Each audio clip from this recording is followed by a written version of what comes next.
Coming up on the next Making Moves, funding obstacles will not deter JTA's plan to expand the Skyway into Brooklyn.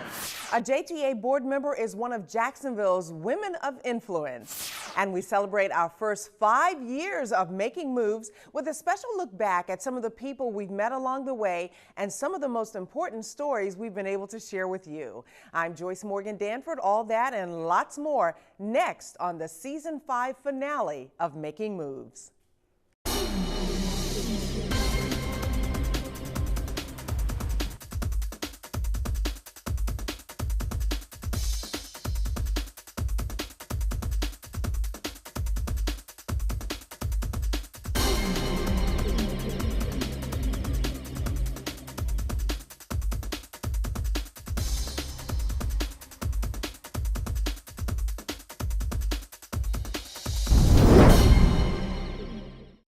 Welcome everyone to the Season 5 finale of Making Moves. I'm Joyce Morgan Danford.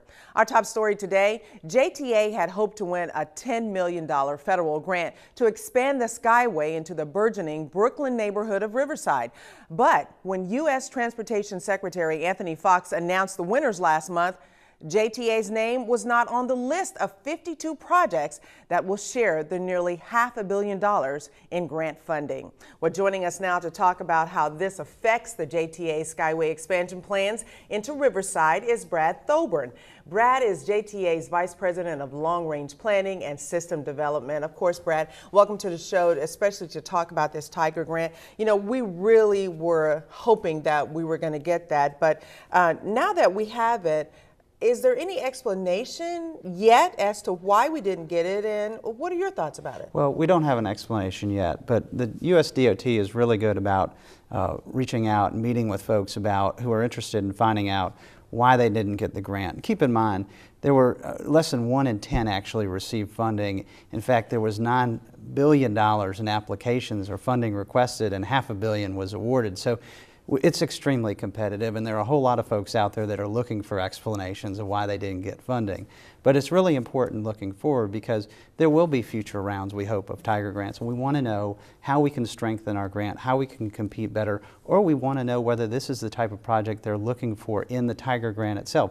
It may be that they tell us there are other ways you can fund this project and you need to look elsewhere. So it's really, they're very good. It's an excellent, the DOT is great about reaching out and interacting with the potential funding partners. And which brings us to the next question. Since the Tiger grant is not an option now, what could be our means of getting the money for the expansion?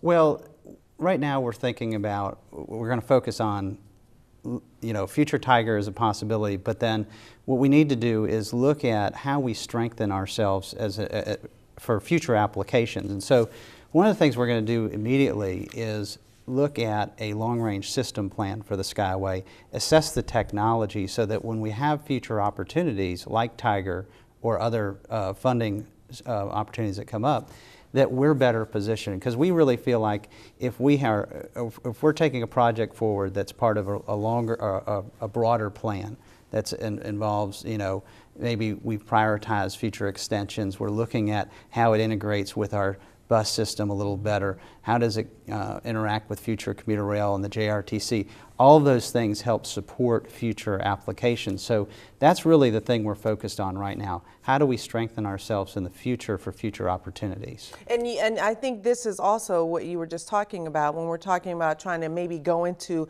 other neighborhoods, you know, versus just going into the San Marco area, to the Brooklyn area, Riverside, beaches, how about Arlington?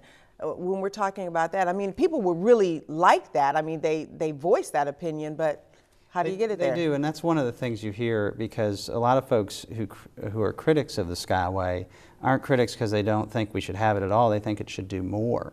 And so one of the challenges we have is understanding that the Skyway itself is a circulator program. It's an urban circulator. So some of the things that people want to see, going to the beaches, going to the airport, maybe Mandarin, Arlington, whatever it might be, those are the kind of things that require us to rethink the technology and see what opportunities there are in the future. It may not be that it's the Skyway itself, or it may be that there's some transition into something that allows it to go at grade and not be an above grade extension beyond downtown. That's why the technology and system planning effort is so important. Okay, so there's still more to come. This is not quite finished yet, especially as we get the evaluation, so to speak. It is, and it's really been a great process for us because it's helped us change the discussion about the Skyway.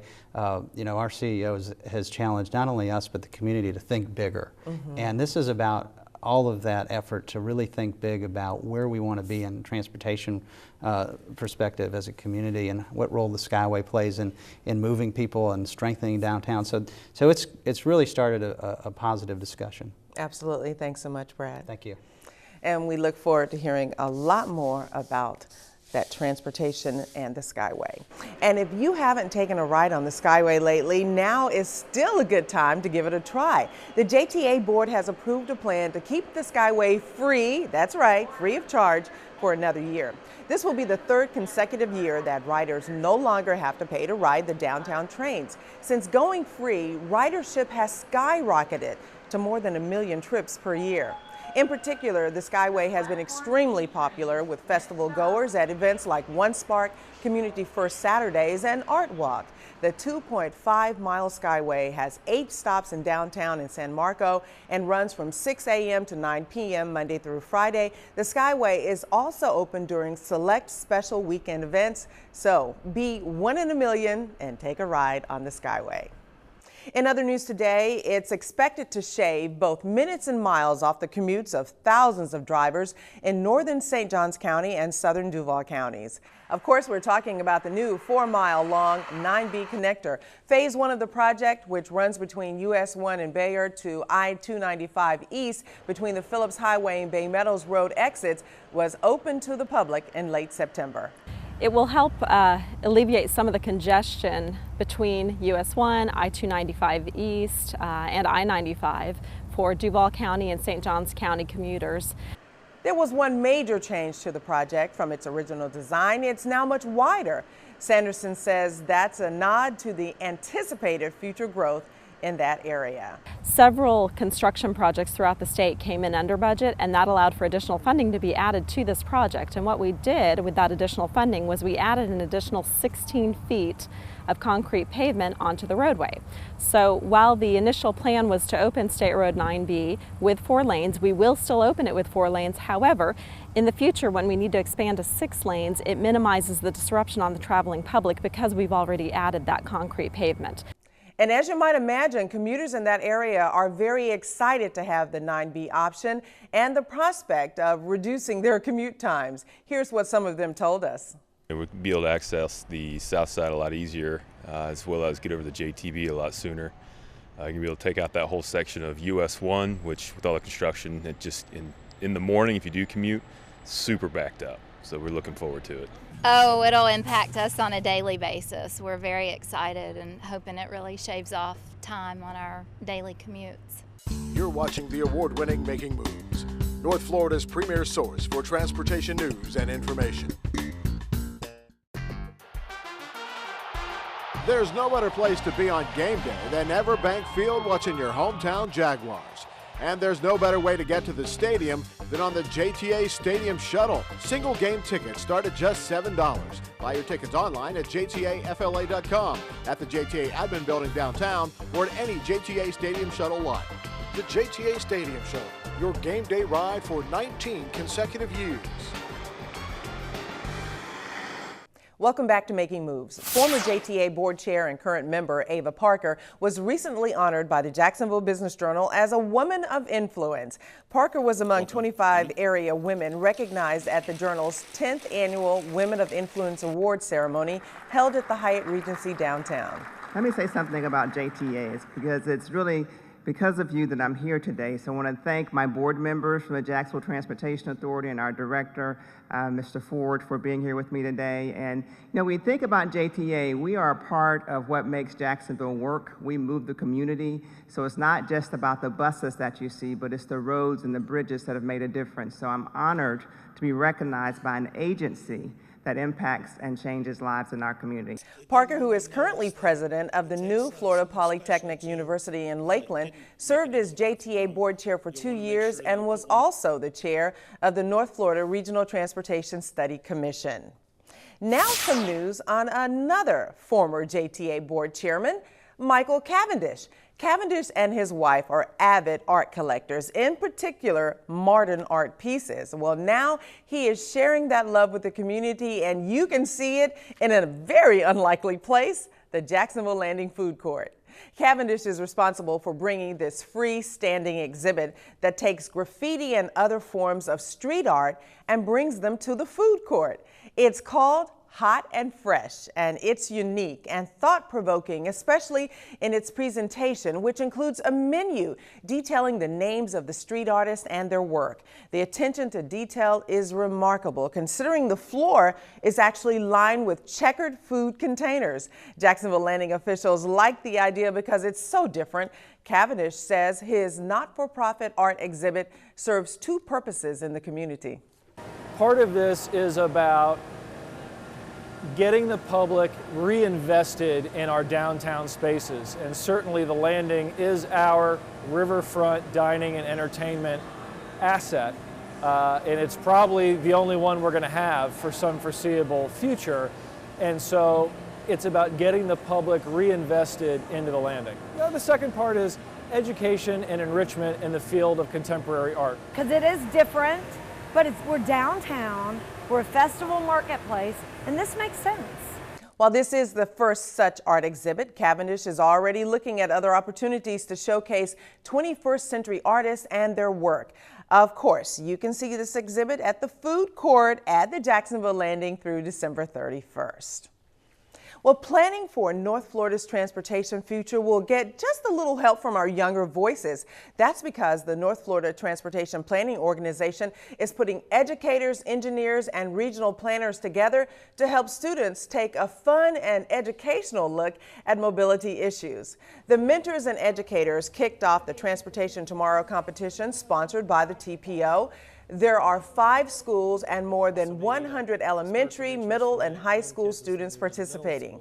Combining science, technology, engineering, and math, the students will work in teams and write an essay describing their vision of the future of transportation. They will also build a physical model using recycled materials. The high school teams will also add a video to their project. TPO officials believe this is a perfect way to make sure that students have input in their Path Forward 2040 mobility study as they develop a transportation plan of the future. Well, we're thrilled to have the region participate in this competition for the first time with over 30,000 students across the country. And we'll be able to bring about 115, 120 kids into the program to learn more about engineering, learn more about our community, and really have an opportunity to influence what they want to see for the future in North Florida. I know when these kids graduate, we're going to see a difference in how they approach science, technology, and engineering. And I know that the percentage of them that are going to choose to pursue these fields, like we said, after school, it's going to be greater than probably anywhere else in the district. Well, the 5 schools participating are Westview K-8 and Lehigh in Duval County, Argyle Elementary in Clay, Yulee Middle School in Nassau, and the Florida School for the Deaf and Blind in St. Johns County. And joining us now is Denise Bunnywith, Planning Director with the North Florida Transportation Planning Organization, or commonly known as TPO. Denise, this is so exciting. We're so glad that you were able to join us today to just talk about it. But this is just really the beginning of your activities. Tell us about this Path Forward 2040 study. What is it? Well, the TPO is required to update the long-range transportation plan every 5 years. Mm-hmm. The plan has to have a 20-year planning horizon, so our horizon this year, this time, is 2040. And the plan establishes priorities for the expenditure of federal highway and federal transit funds for the region. Our planning area is Clay, Duval, Nassau, and St. Johns counties. And this time we're also including Baker and Putnam counties. Okay, well. So it is about regional planning, but it's kind of different from how you've done it before. This time you're involving students, you're involving teachers, and you're involving mentors. How did that come about? Well, we realized one of the federal requirements is that we do a lot of public outreach. Mm-hmm. And we've been doing these plans since 1978. And we realized that most of the input we get is from middle-aged people. And we thought, who's going to be here using our transportation system in 2040? Well, it's going to be the young people So how could we get them engaged? And when we started looking around, we thought, well, the Future Cities model is really a good way to engage the young people and get input. And so that's what we decided to pursue. That's what you did. And then to really make it work, you got some mentors involved in it. Exactly. Now, where are these mentors from? They're from a number of organizations. We have mentors from JTA. We have Yay! 4 mentors from JTA. Brad Thoburn, who was with you earlier, is one of them, but we have 3 others from JTA. We have mentors from, one from the TPO, me, one from the Florida Department of Transportation, and then we have a number coming from engineering and planning firms here in the area, HNTB, Reynolds Smith and Hill, England Timson Miller, Atkins Global, Cambridge Systematics, Landmark Engineering, Mescal Engineering, Peterson Jaffe, Kevel Enterprises, and Metro Jacksonville. Thank you so much for joining us. Thank you. We absolutely appreciate it. It was back in February of 2008 when Making Moves debuted on public access cable. Just a year later, we launched a new monthly show on broadcast television with 24/7 access on the web. Now, 5 years later, our broadcasts are seen by hundreds of thousands of viewers each year in high definition. But for us here at Making Moves, it's always been about the people we meet and the unique and interesting stories we've been able to bring you. And joining us now are 2 of the people who have played a major role in bringing you those stories. Eugene Lindsay, who has been both in front of the camera and behind the camera covering the stories, and of course, Terry Casey, our senior correspondent and winner of the prestigious APTA Adwill Award for his story, Mobility Lifeline. So let's begin with Terry, our senior correspondent. What is so interesting to you about working on Making Moves? Making Moves is a great vehicle that allows us all the opportunity to go out, you mentioned people, and tell stories about people whose lives are touched in one way or another by JTA. And there are tons of stories about those people, and that's what's so special about it. That's right, and we're still trying to uncover them, so we need help. Also, Eugene, what surprised you most about Making Moves? Well, when you first think about transportation, you think, okay, what about transportation? And it really surprised me by the number of people that we meet, and no matter who you talk to, they have a real opinion about transportation, whether they use a mass transit system or if it's roads. That it's really a hot button issue for most people. And a lot of people don't shy away from sharing with you what their concerns are. Oh, that's right. They're always happy to see us, just to get a moment to talk with us about it. So a lot of stories we've all covered. So what really resonates with you as you think about these stories? Well, a couple. One that comes to mind is the overpass that's now over at the intersection of Atlantic Boulevard and Kernan Avenue. That area was an area where JSO were spending a lot of time tending accidents and a lot of deadly accidents. And they realized that something needed to be done. Survey was done, and from there they decided that we can do something with this problem, and JT was a pivotal part in building the overpass that's over that span now, and which has in turn cut down tremendously on the number of accidents that's there, and thus is saving some lives. Oh, absolutely. What about you, Terry? Well, you mentioned earlier the Mobility Lifeline story that we did. And I'd like to get personal with this, not necessarily personal about me, but about one of the people that was part of that story. Her name is Darlene Benson. She can't walk far because she goes through so much pain in just taking a few steps. She can't get around. She's wheelchair bound most of the time. She doesn't drive. And what she told us as we sat down and talked with Darlene was that her world was getting smaller and smaller and smaller. But then she learned that JTA offers wheelchair accessible public transportation that can get her just about anywhere and everywhere she wants or needs to go. It's a Mobility Lifeline. Patsy Glover is a friend of Darlene's and lives at the same Riverside apartment complex. Patsy uses a walker and, like Darlene, depends on the transit system. The buses and the trolleys, that means a lot to me. How would her life be different if buses and trolleys were not available? Sometimes I wouldn't be getting out as much. It'd make a major difference. Jim Bishop uses JTA as one way to reach a destination where he can use his chair to get around. I could have family or friends take me, I could drive myself, but I depend on a mobility chair to get around. I can only walk a certain distance. He says his life would be very different without transit availability. I would be confined to very close by my living quarters here, my neighborhood. Meanwhile, mission accomplished for Darlene. She mailed her package at the landing and caught a trolley for home. I ask if this gives her a sense of being able to reclaim at least some of her lost mobility. Oh yeah, it gives me a lot of independence back, and that's what you're really asking. It keeps your world from being so small. And when our world's not so small, we don't feel as disabled. In Riverside, Terry Casey for Making Moves.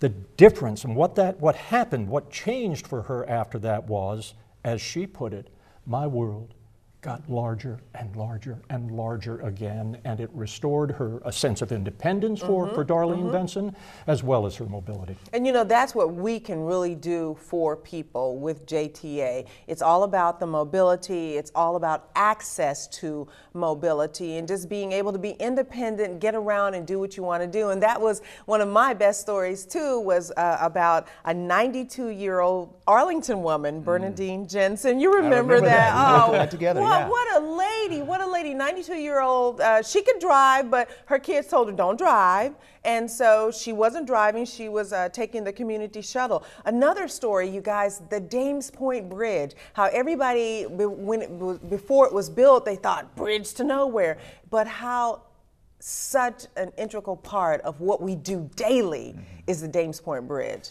JTA. JTB was the same way. They called that the road to nowhere, and look what it has done. And all the development along that strip. We did a story on that.